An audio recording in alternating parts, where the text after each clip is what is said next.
What's up, guys? Spin Firearms here, and today we're going to be talking about the Glock 42 chambered in 380 ACP. Now, I know a bunch of you are going to say, oh, it's 380, I'm out. There's no point to it, 380 is too weak. So, goodbye. But for the other people who understand that there are certain places for certain calibers and certain size firearms and stuff like that, welcome. Continue to watch this video, trust me, it'll make sense. But anyways, out of all Glock's pistols, there's the Glock 42 and the Glock 28. Those are the ones chambered in 380 that are allowed in the United States of America. This is the one that has been out the longest. The Glock 28 came later. But before we get started, hit the like button, drop a comment down below, subscribe. I don't care what you put in the comments, it all helps. Now, as you know, I love my pocket pistols. I love my Smith & Wesson bodyguards. I love my Ruger LCPs, my LCP Maxes, my Beretta Picos, Taurus Spectrums, and so on. But the one pocket pistol I didn't have yet was the Glock 42, so I had to get it. But there is one last thing that I have to mention. Out of all these pocket pistols, this is the biggest. Not by much, but it is the biggest. And another thing I gotta mention is, out of all the Glocks in the world, this is the smallest. So it's actually pretty interesting. But when it comes down to pocket carry, here's the thing. A lot of these pocket pistols are designed really well, but they're made cheaply. If you look at the price of a bodyguard or a Ruger LCP is like $250. If you look at that LCP Max, it's like $320. Stuff like that. You realize, that's weird. These firearms are really cheap compared to your average, larger firearm from the same exact manufacturer. And there's a reason for it. They do make them cheaper. Here's where the Glock 42 comes in. This is one of those firearms that is a Glock. Everything about it is the same. It functions like a Glock. It takes down like a Glock. Every single part in here acts just like a Glock. And that is huge for pocket carry. A lot of my Glocks have been able to run. I have a Glock 26 that has ran 2,000 rounds without cleaning it. Not a single hiccup, not a single issue. The whole entire inside was gunked up, was beat up, was all messed up looking, and it still ran. That's where the Glock 42 comes in. Now, out of all the pocket pistols, this is the most expensive. These go for around $375 to $400. You're not going to find an LCP Max, stuff like that, for that price. You may find a bodyguard for about that price, but when it comes down to quality and reliability, this destroys the bodyguard. And I previously made a video saying that the bodyguard is the best quality pocket pistol. I've now changed my mind. See, here's the thing about Glock. You may hate the way it looks. You may say, oh, it's missing some features like rails and stuff like that. You also may say it's the same firearm over and over and over again since the 90s or the 80s, which I understand. But here's the thing. This thing goes bang. If I pocket carry this at work, or pocket carry it anywhere, and I get a bunch of lint in the striker and a bunch of gunked up stuff in here, it's going to go bang. And so is spending $400 on a pistol like that worth it? Now, like I said, this thing is super thin, thinner than the Glock 43, smaller than the Glock 43. I wear size large gloves. Here's a comparison. And this thing is just so light. It literally just slips right in your pocket. But here is one thing to remember. It is chambered in 380. Now, the problem with 380 is a lot of people say it doesn't penetrate properly, especially in winter months, cold months. People are wearing jackets, people are wearing layers, people are wearing undershirts, stuff like that.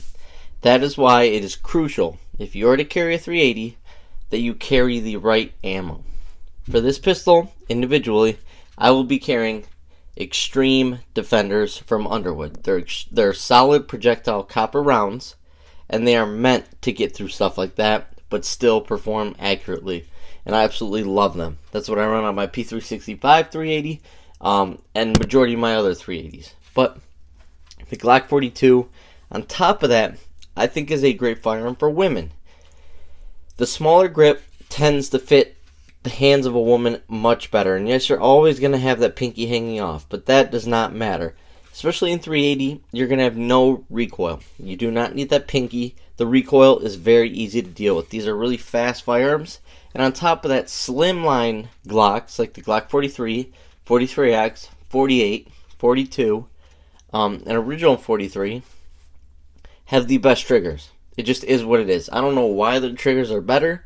I don't know if it's shorter. I don't get it, but it's true. They have better overall triggers. I think, in my opinion, if I had to get one pocket pistol for the rest of my life, it would be the Glock 42. Here's another reason why. Think about your Ruger LCP. Feel it. Dry fire it. It feels cheap.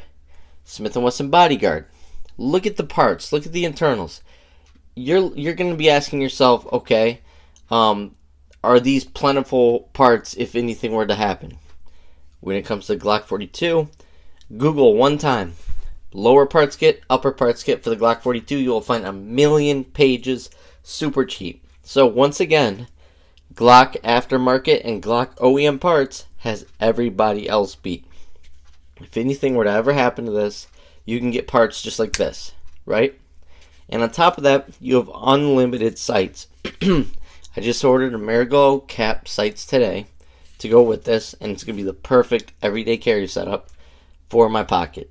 Now, is this going to be my work carry? No, it is not. The reason for that is I want the most powerful pocket pistol out there for work.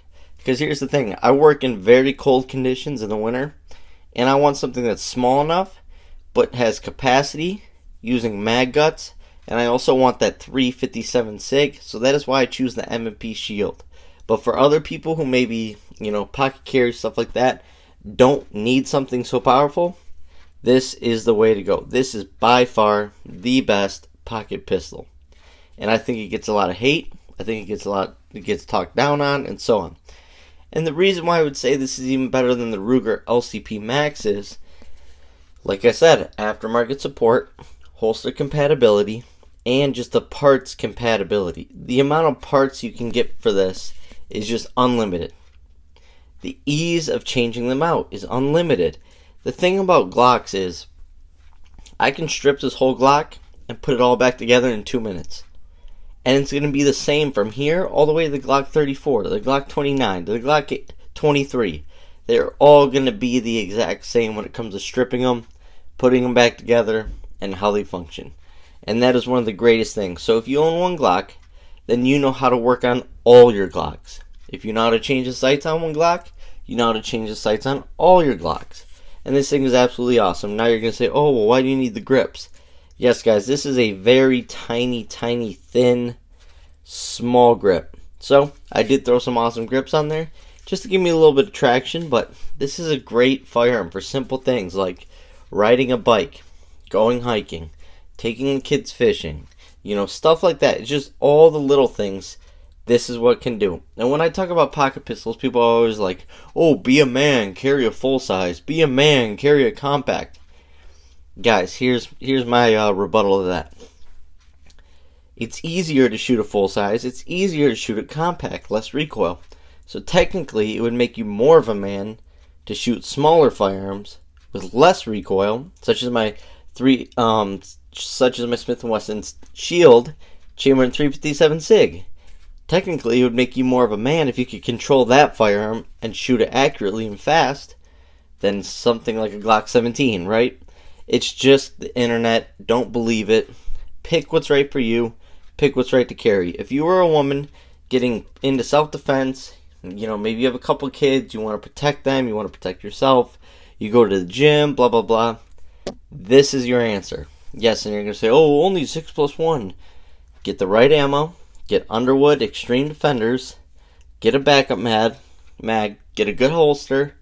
And maybe even find a pinky extension or mag extension for your backup. You will be fine. Trust me.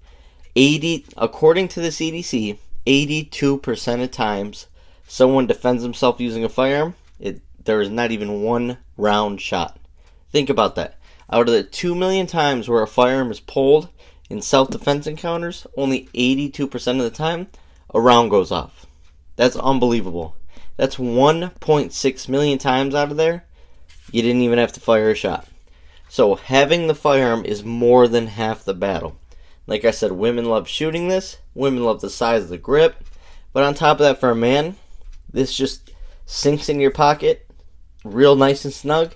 You don't even know it's on you, but at the same time, you are more than able to defend yourself. This is a very, very fast shooting pistol. And if you don't believe me, there's other YouTube channels out here, like Honest Outlaw, that carry a Glock 42 places. And he says he absolutely loves it. It's fast, it's reliable, it's a Glock. What more can you ask for? But anyways, that's the Glock 42. Thanks for watching.